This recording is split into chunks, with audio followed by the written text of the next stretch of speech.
Good morning student, welcome to my YouTube channel Vineet study class. Vineet study class में आपका स्वागत है। जैसे कि आज हम आप सबके बीच एक लेकर के आए न्यू टॉपिक्स, इसमें पीडीएफ के थ्रू लेकर के आए हैं हम BSc second semester exam papers 2023 को curricular first aid and health objective question है। इसके बारे में आज हम बात करते हैं। डॉक्टर राम मनोहर लोहिया के हैं।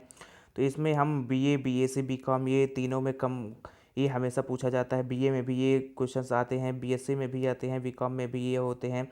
ये ऑब्जेक्टिव है, को क्यूरिकुलर का है और पेपर का नाम है फर्स्ट एड एंड हेल्थ। इसमें बात हम करते हैं पेपर का। इसमें पेपर का कोड कौन सा होता है?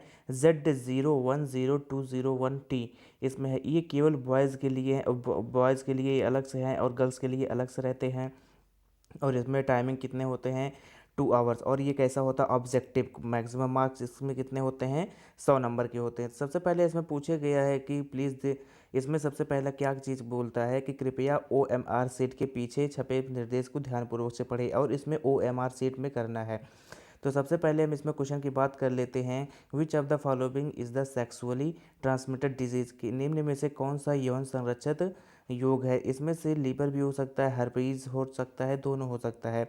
और नंबर सेकंड क्वेश्चन की हम बात अगर करते हैं तो इसमें क्या होते हैं कि which system of the number body is the attached by the HIV virus. अगर हम बात कर रहे हैं नंबर क्वेश्चन की सेकंड की, तो इसमें सबसे पहला ऑप्शन इसमें क्या हो जाएगा कि इसका आंसर होगा इम्यूनिटी सिस्टम। इसका आंसर क्या हो जाएगा? Immunity systems. अगर वहीं जगह पे हम इसकी सेकंड स्क्रॉल करते हुए हम थर्ड क्वेश्चन की बात की तरफ चलते हैं तो हीमोग्लोबिन लेवल इज मेल। अगर हम मेल में हीमोग्लोबिन की संख्या मानते हैं तो मेल में हीमोग्लोबिन की संख्या कितनी होती है? तो मेल में हमारे हीमोग्लोबिन की संख्या लगभग 12 से लेकर के 16 ग्राम डेल होती है। ठीक है। और हम बात करते हैं structure and function unit of the kidney. Next सवाल में structure and function of the unit kidney is क्या होते हैं, यानी कि गुर्दे की संरचनात्मक एवं कार्यात्मक इकाई क्या होती है? तो इसमें हो जाएगा नेफ्रॉन। नंबर फर्स्ट क्वेश्चन इसमें फर्स्ट आंसर हो जाएगा ऑप्शन ए, तो नेफ्रॉन। अब हम स्क्रॉल करते हुए आगे बढ़ते हैं नंबर फिफ्थ की तरफ। तो first aid word use first in the year, कहने का मतलब फर्स्ट एड शब्द पहली बार कब प्रकाश हुआ था? तो पहली बार कब प्रकाश हुआ था? 1878 ईस्वी में। ठीक है। तो अब हम बात करते हैं क्वेश्चन नंबर 6 की। तो who is the founder of modern first aid?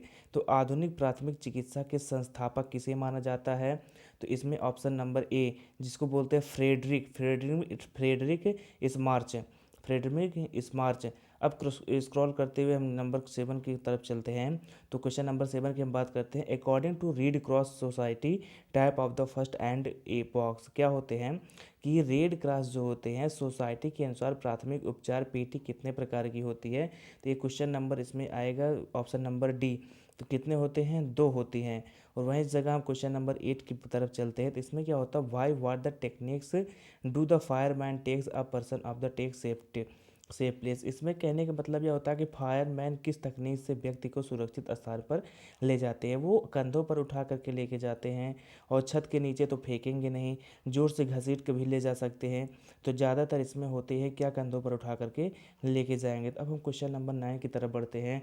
तो क्वेश्चन नंबर 9 में क्या होते हैं कि types of the bandages are. Bandages की जो पट्टियाँ होती है वो कितने प्रकार की होती है? तो बैंडेज जो होते हैं उसकी पट्टियाँ मुख्य रूप से चार टाइप्स की होती है। तो अब हम क्वेश्चन नंबर 10 की तरफ चलते हैं। तो which is the following does not come under the bandages type. और बैंडेज जो होते हैं उसके पट्टियाँ के अंतर्गत कौन कौन सी पट्टियाँ नहीं आते हैं? तो वो ट्यूबुलर बैंडेजेस होते हैं। Option number D, tubular bandages.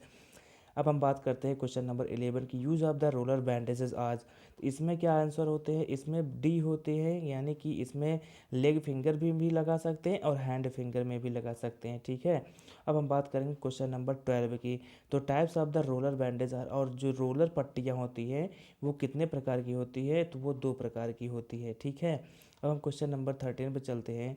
तो 13 में देखते हैं क्या होते हैं कि which the bandage shape is the like the number 8। तो इसकी जो अंग्रेजी की 8 प्रकार की पट्टियाँ होती हैं वो किसके अंतर्गत आती है? इसमें ऑप्शन देता है 4, यानी कि ऑल ऑफ द एबव। इसमें ट्यूबुलर भी हो सकता है, रोलर भी हो सकता है, ट्रिकोल भी हो सकता है, यानी कि ट्रायंगुलर हो सकते हैं। अब हम क्वेश्चन नंबर 14 की तरफ बढ़ते हैं। तो 14 में क्या होता है कि in which the part of the body body triangular bandages is use, त्रिकोणीय पट्टियों का उपयोग शरीर के किस भाग में किया जाता है? तो इसमें हम बात करते हैं क्वेश्चन नंबर 14 में, ये ऑप्शन नंबर आ जाएगा 3, क्योंकि इसमें होगा तो कंधों पर भी हम तो कभी कभी लगा सकते हैं और उंगलियों पर भी हम कभी कभी लगा सकते हैं, इसलिए इसमें दोनों ऑप्शन हो जाएंगे, ठीक है। तो क्वेश्चन नंबर 15 की तरफ हम बढ़ते हैं। तो 15 में क्या होता है, what comes out from the human body through the process of the respiratory system. तो इसमें क्वेश्चन नंबर 15 हो गया, इसमें ऑक्सीजन। जब ऑक्सीजन की मात्रा हमारे बॉडी में नहीं रहेगी तो मानव का जीवन कुछ भी नहीं रहेगा।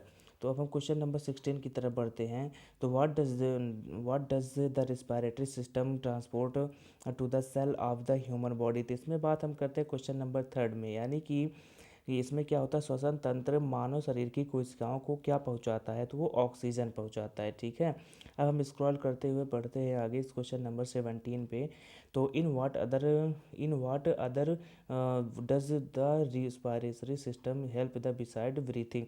तो श्वसन तंत्र सांस लेने के अलावा किन कामों में मदद करता है। श्वसन तंत्र यानी कि अब आप इसको बताएंगे कि बोलने में होता है, कि रक्त बनाने में होता है, कि प्रोटीन के पाचन में होता है, हार्मोन के निर्माण में होता है। ये क्वेश्चन मैं आपके लिए रोका हूँ, तो ये क्वेश्चन आप इसका आंसर बताएंगे, कमेंट में करिए। और हम क्वेश्चन नंबर 18 की बात हम करते हैं, which organ is not the part of the respiratory systems. तो ये कौन सा अंग जो होता है वो श्वास प्रणाली का हिस्सा नहीं होता है। इसको भी मैं आपके लिए रखा हूँ, भी इसको वैसे हम बता दे रहे हैं। तो इसमें होते हैं ब्रोंचाई, लेकिन हम इसको बता दिए थे, लेकिन अब हम इसको नहीं बताएंगे, अब आप लोग इसको बताएंगे। क्वेश्चन नंबर 19 की तरफ हम बढ़ते हैं, how many lobes are the right lungs. Right lungs में कहने का मतलब यह होता है कि राइट लंग की बात हम कर रहे हैं, तो उसमें कितने सारे लोब पाए जाते हैं। तो उसमें हमारे यहाँ पे 3 लोब्स पाए जाते हैं, ठीक है। अब हम बात करते हैं क्वेश्चन नंबर 20 की। तो 20 में क्या होते हैं कि when the body does not get the enough oxygen the condition called, क्या कहलाते हैं। कहने का मतलब यह है कि जब शरीर को पर्याप्त ऑक्सीजन नहीं मिल पाती है तो उस अवस्था में हम अपने बॉडी में जो पर्याप्त अवस्था में नहीं मिल पाता तो उस अवस्था को हम क्या कहते हैं, तो उस अवस्था को हम बोलते हैं श्वासोवरोध। कहने का मतलब होता है स्प्रॉक्सिया कहते हैं, ठीक है, स्प्रॉक्सिया कहते हैं। अब हम बात करते हैं क्वेश्चन नंबर 21 की। तो क्वेश्चन नंबर 21 में क्या है कि how should A drawing the person be the placed on the surface after being taking out of the water. इसका आंसर क्या होता है क्वेश्चन नंबर 21 की। इसमें ऑप्शन नंबर आते हैं, हम बताएंगे नहीं, इसको आप बताएंगे। ऑन द बैक आते हैं, कि बेली फ्लोप आते हैं, ऑन साइड आते हैं, या फिर ऑन द हेड। तो इसमें हम बता रहे हैं इसका आंसर होता है क्वेश्चन नंबर 21 का आंसर ऑप्शन नंबर सी, यानी कि ऑन साइड होते हैं, यानी कि साइड के बगल में। कहने का मतलब जब डूब रहे व्यक्ति को पानी से निकालने के बाद उसको किस सतह पे रखना चाहिए, उसको अगर हम पीठ के बल पर रखेंगे तो हमको पेट को दबाना पड़ेगा, और पेट के बल पर रखेंगे तो हम नहीं दबा सकेंगे। साइड के बल रखेंगे तो भी थोड़ा ठीक ठाक रहेगा, और सर के बल तो हम रख नहीं सकते हैं, क्योंकि अब पैर ऊपर नीचे थोड़ी कर पाएंगे हम। तो अब हम बात करेंगे क्वेश्चन नंबर 22। तो क्वेश्चन नंबर 22 की अगर हम बात कर रहे हैं तो इसमें क्या होता है, choking is a condition on which is the foreign object becomes trapped in the part of the respiratory systems. इसमें कहने का मतलब यह बताता है कि चोकिंग वह स्थिति है जिसमें कोई बाहरी वस्तु श्वसन तंत्र के सभी भाग में फंस जाते हैं, कि या फिर कौन से भाग में इसके फंसते हैं। तो सबसे पहले इसमें होते हैं माउथ, यानी कि माउथ के भाग में फंस जाते हैं। तो क्वेश्चन नंबर 23 की तरफ हम चलते हैं, तो आइए देखते हैं question number 23। What are the symptoms of the asthma. दमा के क्या लक्षण होते हैं। तो 23 क्वेश्चन का आंसर होता है चेस्ट कंजेक्शंस होते हैं, कासिंग होते हैं, स्टडली फुलीनेस होंगी, यानी कि छाती में जकड़न होगी, और खांसी भी आ सकती है, अचानक हम हाँफ भी सकते हैं। इसीलिए यहाँ पे ऑप्शन नंबर 4 रहेगा, यानी कि सभी वैसे तो जिसमें ज़्यादातर खांसी आती है, दमा में ज़्यादातर जकड़ लेता है और खांसी आने लगती है, ठीक है। लेकिन इसमें जितने ऑप्शन है ये सारे ऑप्शन सही है, इसलिए ऑल ऑफ द एबव है। तो हम क्वेश्चन नंबर 24 की तरफ चलते हैं। तो what is the hypoxia. Hypoxia क्या होती है। तो हाइपोक्सिया एक प्रकार की deficiency of the oxygen in the body क्या होती है।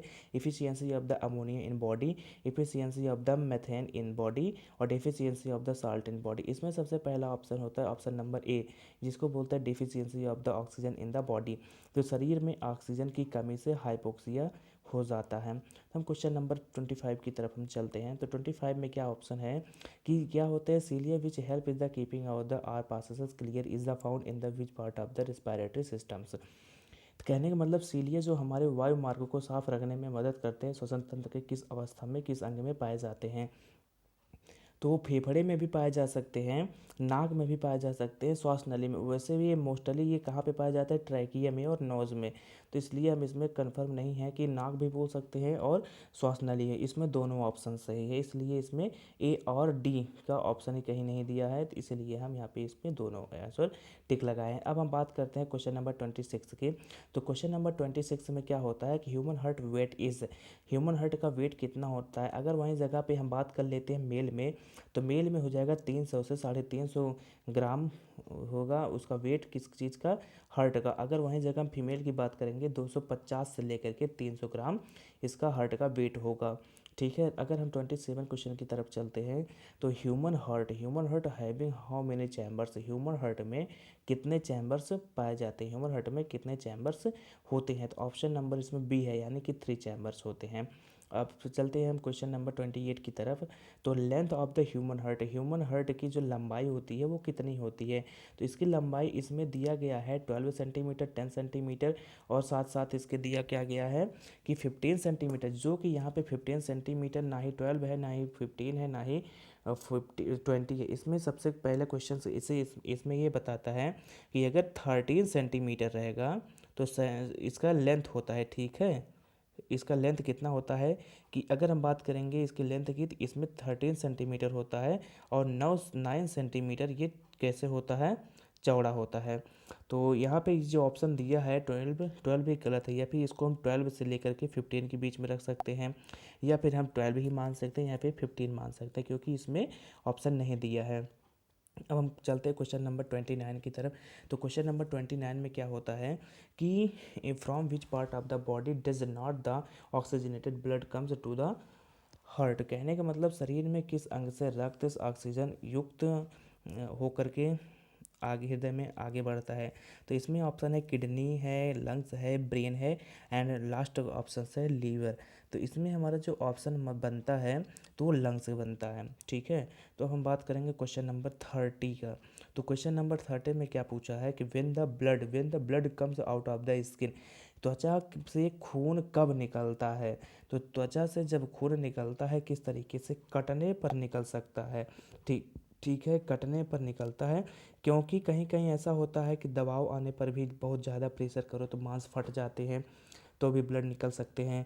और तनाव में तो निकलेगा ही नहीं, मोच आने पर तो मोच में ब्लड थोड़ी निकलता है, तो कटने पर यहाँ पे ज़्यादा तरीके से ब्लड निकलते हैं।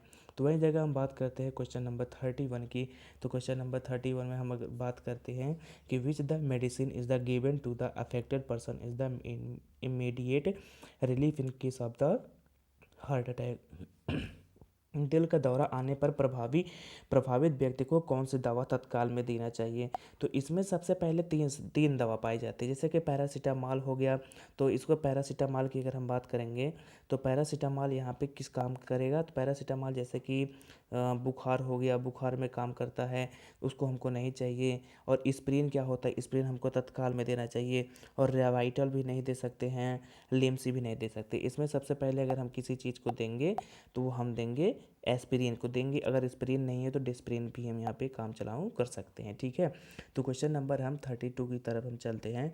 तो क्वेश्चन में क्या पूछता है, what can cause the bleeding in the brain. जिसके ब्रेन्स में कौन सा ब्लीडिंग किया जाता है। इसमें सबसे पहले हम बात करते हैं किस चीज़ की, स्ट्रोक की। तो स्ट्रोक जो होता है वो मस्तिष्क का स्राव के कारण हो सकता है। अब हम जल्दी जल्दी से स्क्रॉल करते हुए आगे बढ़ते हैं। क्वेश्चन नंबर हम बात करते हैं 33 का।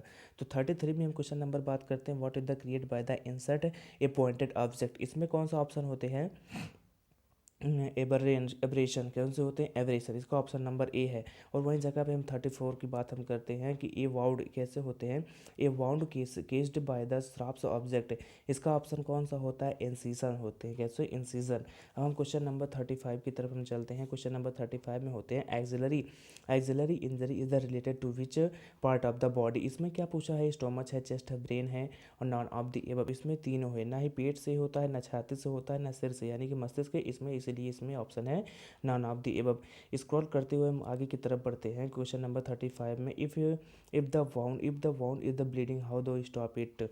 इसमें क्या ऑप्शन देता है, जैसे कि by the putting ice, by the pouring water, apply the measurement with the clean cloth. अब हम बात करते हैं इसमें ना ही बर्फ़ लगा कर करेंगे, ना पानी लगा कर, ना साफ करके, क्योंकि अगर हम पानी डालेंगे तो रक्त का बहाव और तेज़ी से हो सकता है ना, इसलिए इसमें से कोई नहीं। अगर हम बात करेंगे क्वेश्चन नंबर 37 की, तो injury केस्ड by the being hit by the two heavy object.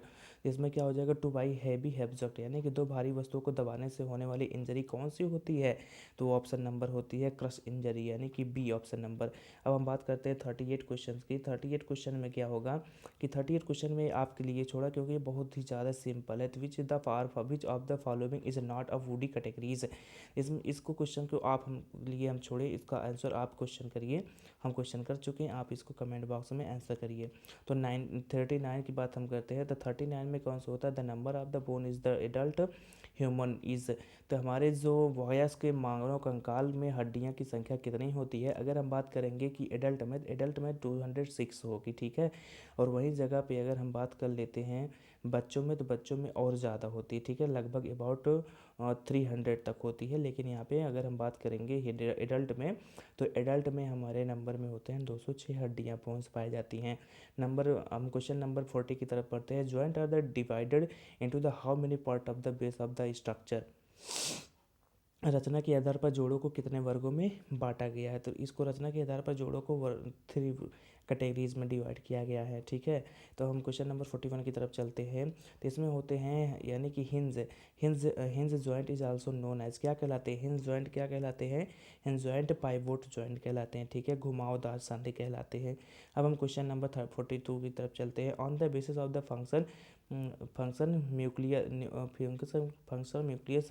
Are the classified into the how many classes, कैसे होते हैं 42 का जब आंसर हम करेंगे तो इसमें आएगा 3, वो 3 कैटेगरीज यानी कि 3 वर्गीकृत में बांटा गया। वहीं जगह पे हम 43 की बात हम करें question number, the muscles that the work conditionally without the getting tired is the known as, क्या कहलाएंगी, तो क्या कहलाएंगी, कार्डियक मसल्स कहलाएंगी। कहने का मतलब वे जो होते हैं, वे पेशी जो निरंतर बिना थके हुए कार्य करती है, तो वह किस नाम से जानी जाती है, हृदय पेशी के नाम से जानती हैं। अब हम क्वेश्चन नंबर 44 की तरफ चल रहे हैं। तो 44 में what is the name of the future in which the bone comes out as the result of the breaking its. इसमें क्या कहता है कि ऐसे फ्रैक्चर जिसमें हड्डी टूटने के साथ त्वचा से बाहर निकल जाती है, उसे किस नाम से जानते हैं, उसको हम किस नाम से जानते हैं, संयुक्त फ्रैक्चर यानी कि कंपाउंड फ्रैक्चर के नाम से जानते हैं। क्वेश्चन नंबर हम 45 की तरफ चलते हैं। What are the most common fractures in the children known as, क्या कहलाते हैं। इसको हम आप सबके लिए क्वेश्चन छोड़े हैं, इसका आंसर आप सब दीजिए, कमेंट बॉक्स में मैसेज करिएगा। अब हम बात करेंगे 46 में। तो 46 की अगर हम बात करेंगे क्वेश्चन नंबर 46 की, तो इसमें क्या बात करता है कि which types of the muscles carries most of the body weight. कहने का मतलब शरीर का अधिकांश वजन किस प्रकार की मांसपेशियों के कारण होती है, कि वाह के कारण होती है। तो इसमें सबसे पहले ऑप्शन हम बोलते हैं कि स्मूथ मसल्स होंगी नहीं, क्योंकि चिकनी होती है। हृदय पेशी होंगी यानी कि कार्डियक मसल्स इसमें प्रेजेंट होती है, इसलिए कार्डियक मसल के कारण ही अधिकांश वजन होता है। अब हम क्वेश्चन नंबर 47 की तरफ चलते हैं। The shoulder joint is the example of the which type of the joint. कहने का मतलब कंधे का जोड़ किस प्रकार के जोड़ से उदाहरण होते हैं, बॉल एंड सॉकेट जॉइंट के कारण होते हैं, ठीक है। हम स्क्रॉल करते हुए आगे बढ़ते हैं क्वेश्चन नंबर 48 पे, ठीक है। तो 48 में which is the following organs control are the activities of the body. तो इसमें क्या होता है, निम्न में से कौन सा हमारे शरीर में सारी गतिविधियों को निरंतर करता है, तो इसका ऑप्शन कौन सा हो जाएगा, क्वेश्चन नंबर 48 का ऑप्शन कौन सा हो जाएगा, नंबर 3, ये न्यूरस सिस्टम। क्या होते हैं, तंत्रिका तंत्र, नर्वस सिस्टम। तो क्वेश्चन नंबर 49 की तरफ हम चलते हैं कि in the human body where is the hypothalamus which is the control on the temperature of the body. इसका कहना है हाइपोथैलेमस मानव शरीर को तापमान को नियंत्रित करता है, या कहाँ पाया जाता है, तो यह लीवर में पाया जाता है, कि इन पैंक्रियाज में पाया जाता है, इन थायराइड में पाया जाता है, इन द ब्रेन में। तो ये कहाँ पे पाया जाता है? मस्तिष्क में, यानी कि ब्रेन की बात हम करें। अब हम क्वेश्चन नंबर 50 की बात करते हैं।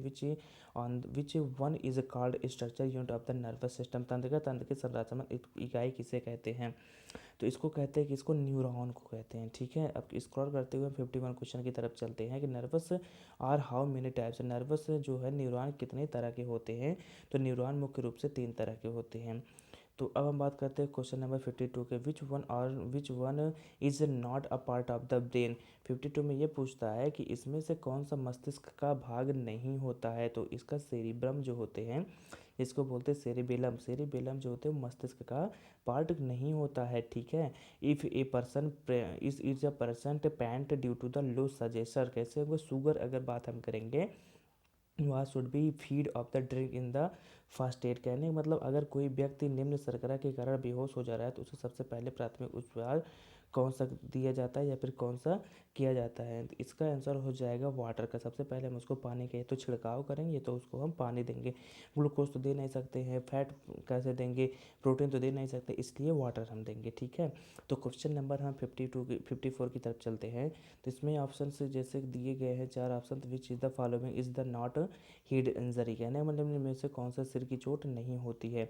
इसमें सिर की चोट जो होती है वो हेमोराइजा कैसे होते हैं, जिसको बोलते हैं हैमरेज। ठीक है, हैमरेज होती हैं।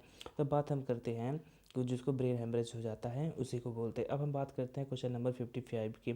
तो how long human the alimentary canal? इसमें कहता है कि मानव का संपूर्ण आहार नाल लगभग कितना लंबा होता है? तो वो 9 से लेकर के 10, कहीं कहीं होता है 8 से 10 मीटर होते हैं। तो यहाँ पे जब 8 है और 10 है तो हम 10 मीटर ही कर देते हैं। तो अब हम बात करते हैं क्वेश्चन नंबर 56 की। तो फिर क्वेश्चन नंबर 56 में ये पूछता है कि which one the maintain the blood sugar level is the human body? तो कौन सा अंग मानव शरीर में रक्त शर्करा स्तर को बनाए रखता है? तो इसमें हम बात करते हैं पैनक्रियाज की। तो पैनक्रियाज जो होते हैं ये ह्यूमन का, पूरे ह्यूमन यानी कि ब्लड को सर्कुलेशन का लेवल एक निरंतर बनाए रखती हैं। अब हम क्वेश्चन नंबर 57 की तरफ चलते हैं। इसमें होते क्या हैं कि which organ is known as the largest chemical factors is the human body? इसमें कौन सी होता है? लीवर होती है, किडनी होती है, लार्ज इंटेस्टाइन होते हैं या फिर आइसोफेगस होता है? तो ईसोफेगस तो होगा नहीं, किडनी होगा नहीं, लार्ज इंटेस्टाइन होगा नहीं, ये लीवर होती हैं। ठीक है, अब हम बात करते हैं 58 क्वेश्चन नंबर 58 की। तो 58 में क्या पूछता है? Which the nutrient is the mainly deficient in the body due to the diarrhoea? तो कहने का मतलब यह होता है कि दस्त की वजह से शरीर का मुख्यतः किस पोषक तत्व की कमी से होती है? तो वो होती है, फैट तो होगा नहीं, वाटर होगा, प्रोटीन होगा कि शुगर होगा? तो इसमें सबसे ऑप्शन है ऑप्शन नंबर बी, वाटर से होगा। ठीक है, क्वेश्चन नंबर 59 की हम बात करते हैं। तो क्वेश्चन नंबर 59 में ये पूछा है कि how much the water should be the given to a child above the 10 years of the age affected by the diarrhea each time as the loose stools? ठीक है, कहने का मतलब दस्त से प्रभाव हर साल से अधिक उम्र का बच्चा जब भी ढीला मल करे तो उसको हर बार कितना पानी देना चाहिए? उसको वैसे तो देना चाहिए लगभग आधा लीटर, तो लेकिन यहाँ पे आधा लीटर तो नहीं है, जिसकी वजह से हम इनको 300 से लेकर के 400 ml पानी दे सकते हैं बच्चे को। क्वेश्चन नंबर 60 की बात हम करते हैं।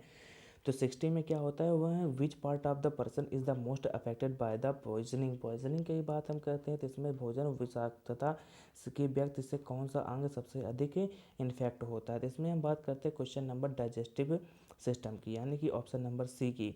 तो डाइजेस्टिव पाचन तंत्र ही सबसे पहले खराब होता है। ठीक है, तो हम बात करते हैं क्वेश्चन नंबर 61 की। तो outer layer of the skin known as क्या कहलाते हैं? जो सर स्किन जो सबसे बाहरी लेयर होती है, त्वचा की जो सबसे बाहरी परत होती है उसको हम ईपिडर्मिस के नाम से जानते हैं। तो क्वेश्चन नंबर 62 की बात हम करते हैं। What type of the burning from the ultra violet rays of the suns? इसकी हम बात करेंगे। इसमें आता है electric burn, sun burn, chemical burn, none of the above. इसमें आएगा option number B, sun burn.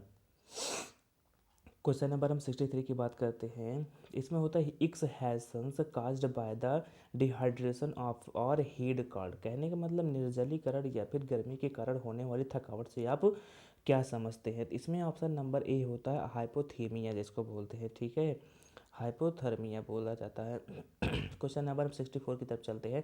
When the body temperature exceeding, कैसे होते हैं, एक्सीडिंग 98 डिग्री सेल्सियस, यानी कितने 98.6 डिग्री फ़ारेनहाइट इज कॉल्ड, क्या कहलाते हैं, फीवर कहलाते हैं। नॉर्मली फिगर होते हैं, ठीक है। और 98 के प्लस अगर जाएगा तो तुरंत हो जाएगा फीवर और ज़्यादा हो जाएगा, ठीक है। तो अब हम बात करते हैं क्वेश्चन नंबर 65 की। तो इसमें होता है the poison can the enter in the body through which is the means, क्या कहलाती है, बाय स्लोविंग होंगे, बाय स्मेलिंग होंगे, बाय स्किन होंगे। ये निगलने से भी हमारे बॉडी में प्रवेश कर सकता है, सूखने से भी बॉडी में प्रवेश कर सकता है, त्वचा से भी प्रवेश कर सकता है। तो ये मुख्य रूप से लगभग सभी मामलों में होता है। वैसे तो सूंघने से मुश्किल होते हैं, ठीक है। ये निगलने से भी हो सकते हैं और त्वचा के माध्यम से भी बॉडी में जा सकते हैं, लेकिन ज़्यादा से ज़्यादा इसको निगलने से होते हैं, ठीक है। तो अब हम क्वेश्चन नंबर 66 की तरफ चलते हैं। तो 66 वाला क्वेश्चन मैं आपके लिए यहाँ पे टिक किया हूँ, तो इसको क्वेश्चन का आंसर आप लोग देंगे। तो विच of the following can not be the toxic, इस क्वेश्चन का आंसर मुझे पता है लेकिन मैं नहीं बताऊँगा, क्योंकि ये क्वेश्चन का आंसर आप लोग बताएंगे, कमेंट बॉक्स में मैसेज करिए। अब हम क्वेश्चन नंबर 67 की बात हम करते हैं। क्वेश्चन नंबर 67 में क्या होते हैं कि the over dose is the sleeping piles of the affect which is the part of the body, कहने का मतलब अधिक मात्रा में ली गई नींद की गोलियाँ शरीर में कौन से तंत्र को प्रभावित करते हैं। तो सबसे पहले किसका होगा, नर्वस सिस्टम को करेगा। नर्वस सिस्टम की जो पूरे पूरे उसके नस को जब ब्लॉक कर देगा तो उसको एकदम एकदम उसकी वैल्यू ज़ीरो ले आ देगा। तो उसमें कहाँ से जब हम कुछ याददाश्त हम नहीं कर पाएंगे, उसमें क्या मतलब निकल पाएगा। तो इसलिए वो सबसे पहले नर्वस सिस्टम को ही वो इन्फेक्ट करेगी, ठीक है। अब हम क्वेश्चन नंबर 68 की तरफ चलते हैं कि if the lungs becomes the unhealthy that what is not available to our body. अगर फेफड़े अवस्था होती है, फेफड़े अस्वस्थ हो जाए तो हमारे शरीर में क्या उपलब्ध नहीं हो पाता है, विटामिन या फिर कार्बन डाइऑक्साइड या फिर ऑक्सीजन या फिर प्रोटीन।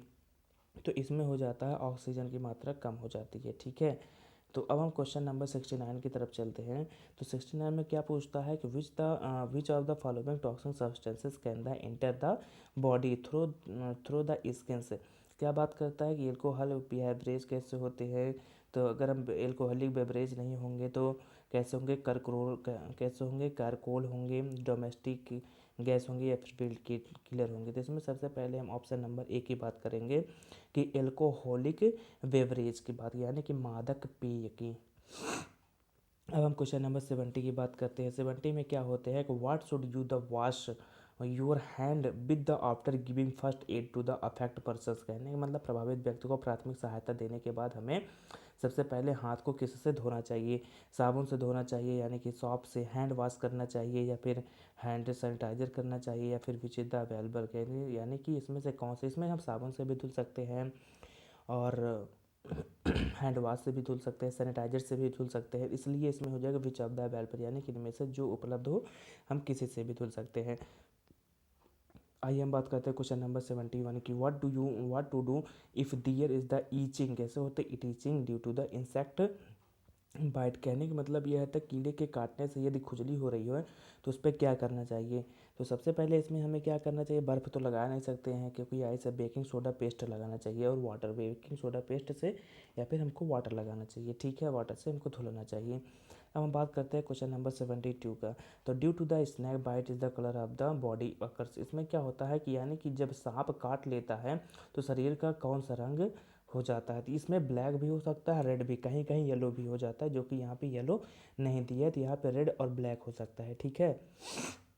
अब हम बात करेंगे क्वेश्चन नंबर 73 की। क्वेश्चन नंबर 73 में ये पूछता है which of the following first aid should be done in case of the animals bite, जब आपको जानवर काटते हैं तो जानवर काटने से आपको कौन सी बीमारी होती है। तो वेस्ट वांड विद द सॉप, यानी कि घाव से उसको अच्छी तरीके से धुलना चाहिए, यानी कि अच्छी तरह से धोएं, पानी तो नहीं पी सकते, आराम भी नहीं कर सकते, घाव को साबुन से अच्छी तरीके से धुल सकते हैं या फिर पानी से धुल सकते हैं, ठीक है। तो क्वेश्चन नंबर हम 74 की बात करते हैं। तो क्वेश्चन नंबर 74 में क्या है कि हाउ मैनी द सेंसरी, कैसे होते हैं सेंसरी ऑर्गन, सेंसरी ऑर्गन की बात हम कर रहे हैं यानी कि संवेदी अंग की बात कर रहे हैं। Are there the mainly in our body, यानी कि हमारे शरीर में मुख्य रूप से कितने संवेदी अंग पाए जाते हैं, ठीक है। तो इसमें संवेदी अंग की बात करते हैं तो यहाँ पे 4 नहीं होगा, 5 होगा, 6 नहीं होगा, 7 होगा, यानी कि इसमें question number B, option number B आएगा, यानी कि 5 होंगे, ठीक है, संवेदी अंग 5 पाए जाते हैं। अब हम बात करते हैं क्वेश्चन नंबर 75 की। इसमें क्या होता है, which is not a sensory organs, इसमें कौन सा संवेदी अंग नहीं होता है, तो वो गला होता है जो कि हमारा संवेदी अंग नहीं होता है, ठीक है। तो what is the transparent of the eyes called, क्या कहलाते हैं, कॉर्निया कहलाते हैं, कि आई बाल कहते हैं, कि रेटिना कहते हैं, या फिर कंजक्टिवा बोलते हैं। तो इसमें क्वेश्चन नंबर 76 की अगर हम बात करेंगे तो इसमें ऑप्शन नंबर आएगा कॉर्निया। कॉर्निया होते हैं जो ट्रांसपेरेंट का काम करती है, ठीक है, पारदर्शी हिस्से को बोलते हैं, ठीक है। अब हम बात करते हैं question number 77, which part of the I send send the pictures of the available. ये कहने का मतलब यह होते हैं कि ये हमारे ब्रेन में ऐसा कौन सा पार्ट यूज़ होता है जो कि हमारे ब्रेन पे इसके पिक्चर्स को बता देते हैं, ठीक है। इसका क्वेश्चन हो जाएगा आंसर नंबर रेटिना। रेटिना जा करके बताता है, उसको इमेज दिखाता है, ठीक है। तो क्वेश्चन नंबर 78 की अगर हम बात करेंगे तो 78 में क्या होंगे कि apart from the hearing what else doesn't the ear to do the human bodies. कहने का मतलब to feel, to balance, to grow, या फिर डिसीजंस मेकिंग। कहने का मतलब 78 क्वेश्चन का आंसर हो जाएगा टू फील, यानी कि वो महसूस भी कर सकते हैं। संतुलन बनाने के लिए तो है नहीं, वृद्धि करने के लिए तो है नहीं, निर्णय लेने के लिए थोड़ी कान का काम होगा, वो अगर टच करेंगे तो महसूस होंगे, और सुनाई देंगे, दो ही काम के आते हैं, या फिर दिखने में अच्छे लगते हैं। अब हम क्वेश्चन नंबर 79 की बात करते हैं। 79 में क्या होता है कि what is the outer part of the year collected is the attach is the two side of the head. कहने का मतलब होता है कान के बाहरी हिस्से को क्या कहते हैं, जो सिर के किनारे से जुड़ा होता है, ठीक है। उसको हम बोलते हैं, क्वेश्चन नंबर 79 का आंसर आता है नंबर 3, यानी कि बोलते हैं कालकिया बोलते हैं, ठीक है, काकलिया बोलते हैं उसको, ठीक है, काकलिया बोलते हैं। अब हम क्वेश्चन नंबर 80 की बात करते हैं। In which part of the ear are the sensor of hearing and the balance, ठीक है। तो इसमें ये बताते हैं कि आउटर ईयर होगा, मिडिल ईयर, इनर ईयर, या फिर not in the any part of the ear. तो इसमें क्वेश्चन नंबर 80 का हो जाएगा मिडिल ईयर, यानी कि मध्य कान के बीच का हिस्सा होता है। Which is the largest organ of the human body, हमारे शरीर की जो सबसे बड़ा अंग होता है वो कौन सा होता है, लीवर होता है, त्वचा होता है, हृदय होता है, या फिर मस्तिष्क होता है। तो हमारे पार्ट का सबसे बड़ा होता है स्किन, यानी स्किन होता है। किस चीज़ की बात, अंग की बात किए हैं, सबसे बड़ा अंग कौन सा होता है, लार्जेस्ट ऑर्गन की बात है ये, ठीक है। ऑर्गन की अगर हम बात करेंगे तो क्या हो जाएगा, स्किन होगा, ठीक है, स्किन ही होगा। और हम 82 क्वेश्चन की बात करते हैं। तो 82 क्वेश्चन में होते हैं कि what is the object can the enter the skin is the injury in injury the skin. तो कैसी वस्तुएं त्वचा के अंदर प्रवेश कर सकती है जो त्वचा के घाव दे सकती है। तो कांटा घुस सकता है, शीशा भी लग सकता है, कील भी लग सकता है, इसलिए सभी हो सकते हैं, लेकिन ऑप्शन नंबर ज़्यादातर इसमें कांटा है। कांटा जो होते हैं वो अंदर प्रवेश करके त्वचा को घाव दे सकती है, ठीक है। अब हम बात करते हैं कि what are the cause of the heat is the strong is the dehydration in the children. कहने कि मतलब बच्चे में हीट स्ट्रोक और निर्जलीकरण के क्या कारण होते हैं। तो इसका ऑप्शन नंबर 4 आ जाएगा। जैसे कि बोलते हैं कि ईटन टू मच, यानी अत्यधिक खाना खा लिए तब हो गए, या फिर क्या होते हैं कि निर्जलीकरण जब ज़्यादा खाएंगे तो वो अपच कर जाएगा, ठीक है, तो उल्टी होने लगेगी, दस्त होने लगेगा, ठीक है। अब हम क्वेश्चन नंबर 84 की बात हम करते हैं। तो क्वेश्चन नंबर 84 में है कि हाउ, यानी कि how is not the included in the task forest set up by the school of the first aid. तो doctor of the medicine centre या फिर बैंक मैनेजर। कहने का मतलब ये स्कूल के द्वारा प्राथमिक चिकित्सा के लिए क्या बनाया जाता है, क्या बनाने के लिए स्टाफ, यानी कि उसके टास्क फोर्स में किसे शामिल नहीं करना चाहिए, डॉक्टर को नहीं करना चाहिए, कि मैनेजर को नहीं करना चाहिए, स्कूल के वरिष्ठ शिक्षकों को नहीं करना चाहिए, या फिर स्कूल के कनिष्ठ शिक्षकों को। उसमें बैंक मैनेजर से कोई लेना देना नहीं, इसलिए बैंक मैनेजर को हमें कोई मतलब नहीं है, यानी कि इसका ऑप्शन नंबर बैंक मैनेजर, यानी कि ऑप्शन नंबर बी की बात करें, ऑप्शन नंबर बी होगा। अब हम बात करें हैं क्वेश्चन नंबर 85 की। तो which factors are the more the responsible for the road accidents in the India. Bharat में सड़क दुर्घटना के लिए कौन से कारण ज़्यादा जिम्मेदारी। इसमें यांत्रिक कारण भी होते हैं, मानवीय कारण भी होते हैं, यानी कि ह्यूमन रीजन भी। कुछ लोग ऐसे होते हैं ह्यूमन ह्यूमन ह्यूमन जानबूझ के टकरा जाते हैं, कुछ लोग होते हैं यानी कि मैकेनिकल रीज़न से होते हैं, यानी कि जाते रहेंगे अचानक ही किसी से भिड़ जाएंगे। तो ऐसे कंडीशन होती है, इसलिए इसमें option number A and B दोनों होगा, ठीक है क्वेश्चन। अब हम बात करेंगे क्वेश्चन नंबर से 86 की। तो क्वेश्चन नंबर 86 में क्या होता है कि in which the age group, इसका एज कितना होता है, the road of the traffic injury is the leaded cause by the death. किस आयु वर्ग में सड़क यातायात की चोटें मुख्य रूप से ज़्यादा होती है या फिर मृत्यु होने के कारगात बनती है। तो इसमें 15 से लेकर के 29 वर्ष के जो लड़के होते हैं इनकी मृत्यु ज़्यादातर होती है, ठीक है। अब हम क्वेश्चन नंबर 87 की तरफ चलते हैं। तो who is the responsible for the managing disaster in is India. Bharat में आपदाओं के प्रबंधन की जिम्मेदारी किसकी होती है? तो वो किसकी होती है? केंद्र सरकार होती है, राज्य सरकार की होती है, जिला प्रशासन होती है या फिर ब्लॉक प्रशासन की होती है? इसमें हो जाएगा राज्य सरकार की होती है। अब हम क्वेश्चन नंबर 88 की बात करते हैं कि who is the nodal ministry in India central government for the management of the annual calamities. तो इसमें होते हैं क्लाइमेटीज़ में जैसे कि कौन से हो गए, स्पोर्ट मिनिस्टर होंगे। स्पोर्ट मिनिस्टर तो खेल मंत्रालय तो होंगे नहीं, होम मिनिस्टर गृह मंत्रालय, और डिफेंस मिनिस्ट्री जिसको बोलते हैं रक्षा मंत्रालय, और डिफेंस मिनिस्ट्री क्या होते हैं, और फाइनेंस जिसको बोलते हैं वित्त मंत्रालय। इसमें सबसे पहले ऑप्शन आ जाएगा क्वेश्चन नंबर 88 का option number B, home minister. क्या होते हैं? रक्षा मंत्रालय तो होगा नहीं, और खेल मंत्रालय भी नहीं होगा, वित्त मंत्रालय भी नहीं होगा, तो बचा क्या? गृह मंत्रालय, तो होम मिनिस्टर होंगे, ठीक है। तो क्वेश्चन नंबर 89 की बात हम करेंगे। कैसे होते हैं कि disaster arises due to the earthquake are called, क्या कहलाते हैं?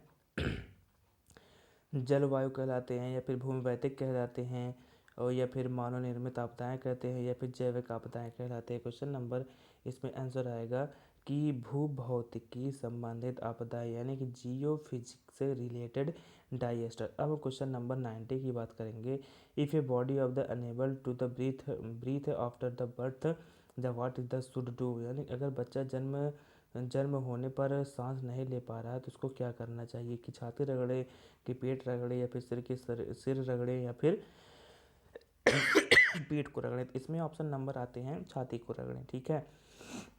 अब हम क्वेश्चन नंबर 91 की तरफ हम चलते हैं। तो क्वेश्चन नंबर 91 में हम चलते हैं, देखते हैं क्या होते हैं कि at what the age sex, यानी कि एजुकेशन इज़ द नेसेसरी, यानी कि यौन शिक्षा किस उम्र में ज़रूरी होती है?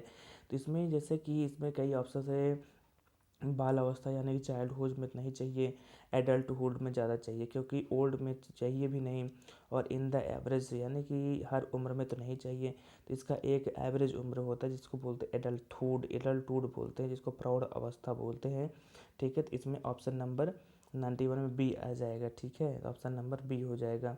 या फिर इसमें कौन उम्र में ज़रूरी होती है? तो ऑप्शन नंबर प्रौढ़ अवस्था, यानी कि ऑप्शन नंबर बी। तो what disease can the prevented by the proper sex education, सही यौन शिक्षा किस रोगों को रोकने में मदद करती है? तो ऑप्शन नंबर इसमें आ जाएगा कि HIV इन्फेक्शन रिलेटेड, यानी कि अगर HIV रिलेशन से अगर आपको बचना है तो उसमें शिक्षा लेना ज़रूरी है, ठीक है। अब क्वेश्चन नंबर हम 93 की बात करते हैं। Which organ filter blood in the human body, इसमें होते हैं कि मानव शरीर में खून का कौन सा अंग फिल्टर करते हैं? फेफड़े को करते हैं, या फिर हार्ट को करते हैं, किडनी को करते हैं, या फिर स्टोमच को करते हैं? क्वेश्चन नंबर 93 में ऑप्शन नंबर 3 यानी कि किडनी की बात हम करते हैं, इसमें किडनी के होते हैं। तो ऑप्शन नंबर 94 की बात हम करेंगे। Which organ makes the urine by the filtering waste and the excess water from the blood? तो लंग्स होते हैं, हार्ट होते हैं, किडनी होते हैं, या फिर स्टोमच होते हैं, ठीक है। इसमें हम बात करेंगे क्वेश्चन नंबर 3 यानी कि किडनी की बात कर रहे हैं। इसमें जीवन को मूत्र को ये छानता है, ठीक है। तो the process by which the organism increase the year the number is called, क्या कहलाते हैं? कहने का मतलब यह होता है कि जिस प्रक्रिया द्वारा जीव अपनी संख्या में वृद्धि करते हैं उसको हम क्या कहते हैं? उस प्रक्रिया को हम बोलते हैं रिप्रोडक्टिव, यानी कि रिप्रोडक्शन जिसको बोला जाता है। प्रजनन की अवस्था से ही तो अपनी संख्या में वो वृद्धि करते हैं। तो क्वेश्चन नंबर 96 की हम बात करते हैं। Which organ the produce sperm and the produce is the male hormones testosterone, शुक्राणुओं में निर्माण और नर हार्मोन टेस्टेरॉन की उत्पत्ति कौन सा अंग करता है? तो टेस्टिस करता है, वृषण करता है। किस में करता है? मेल में करता है। अब वहीं जगह पे अगर हम बात कर लेते हैं विच इज़ क्वेश्चन नंबर 97 की, विच of the following is not the part of the male reproductive systems, निम्न में से कौन सा पार्ट नर प्रजनन तंत्र का अंग नहीं है होता है? तो उसको हम बोलते हैं, क्वेश्चन नंबर 97 का आंसर आ जाएगा तो स्पर्मेटिक कॉर्ड। किसको बोलते हैं? तो शुक्रवाहिका का होते हैं, जो वो नर में नहीं पाया जाता है, ठीक है। अब हम क्वेश्चन नंबर 98 की तरफ चलते हैं।